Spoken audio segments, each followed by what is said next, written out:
Welcome to Wicked Darkness, Johnny's survival guide to the end times. This is a full audio reading of the book released in episodes. I made this free so it's easy to follow and so you don't get distracted from the message. Enjoy.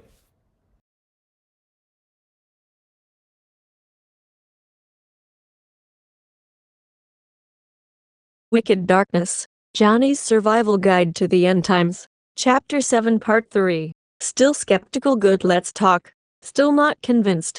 Okay, let's let Jesus speak for himself. Even if you're not convinced he rose from the dead, Jesus said things you can't ignore. 1. If I be lifted up, I will draw all men unto me. John 12:32. Not just poetic, it was prophetic. He wasn't asking for celebrity worship. He was telling you exactly how he'd die, lifted up like the bronze serpent in the wilderness. Numbers 21:9. And just like the Israelites, if you look to him you live.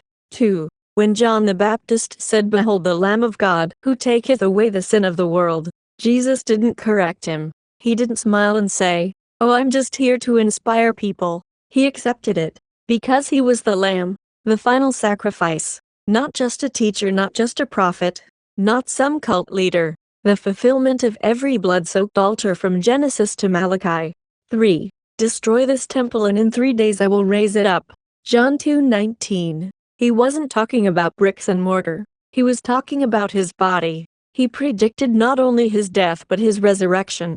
And just to shut up the skeptics before they even opened their mouths, he tied it back to Jonah. As Jonah was 3 days and 3 nights in the belly of the whale, so shall the Son of Man be 3 days and 3 nights in the heart of the earth. Matthew 12:40. Not vague. Precision. Prophecy. That's either the most coordinated cosmic con in human history, or it's the truth. The Bible isn't just theology. It's a divine code woven through history with metaphors, shadows, and patterns all pointing to one man, one moment, one mission. The Lamb who was slain. The King who is coming. God in the flesh. And he didn't miss his appointment. But if that still isn't enough, let's go back even further to a mountain, a father and a son. Because God gave us a preview long before Calvary. Still don't see it. Let's talk Abraham. You know the story. Abraham, the father of the faith. He waited decades for a son. Not just any son. Isaac, born not of a concubine but of Sarah, the barren woman, the miracle child, the promised heir. And then God says, "Take now thy son, thine only son Isaac, whom thou lovest, and offer him." Genesis 22:2. Wait, what? If you're Jewish and reading this, go read that again. If you're a descendant of Ishmael, go read that again. God tells Abraham to sacrifice his son, his only son by promise, not the one born by human effort, Ishmael, but the one born through a miracle, a covenant. Do you think that's just a dramatic test? It was a setup, a divine metaphor, a trailer for what was coming, because Abraham lifted that knife and at the last second God stopped him. "Lay not thine hand upon the lad, for now I know that thou fearest God."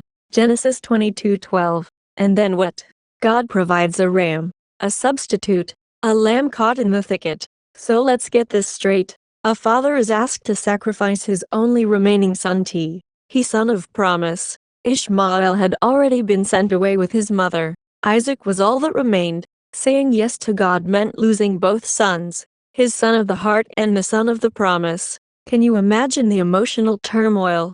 On a mountain, and a lamb is provided in his place. You don't need 3D glasses here. It's as if God were saying, because you were willing to give your son, I will give mine. Or better yet, let me show you through your own life what I've already decided to do for your heirs.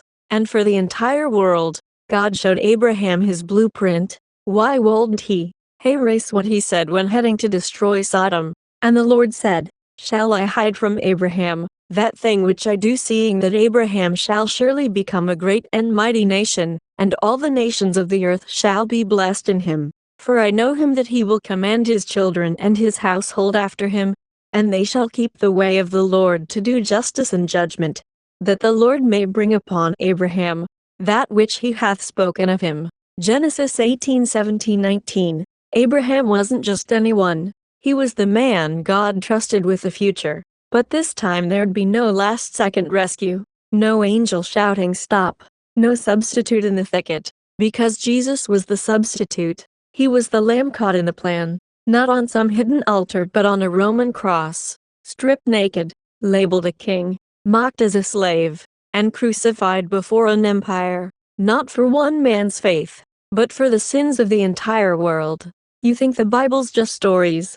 This is a divine symphony. Abraham's obedience, Isaac's submission, the lamb in the thicket, all pointing forward, all foreshadowing the day when God would say, "Now I will do what no man can. I will provide the lamb. I will offer my son divine and human, the word wrapped in flesh to be killed by my creation, so I can save my creation." This is the simplicity of Christ. The Son of God is God.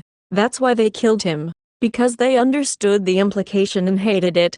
Because you being a man make yourself God. John 10:33. And he did exactly what he said he would do. God is faithful. At Calvary.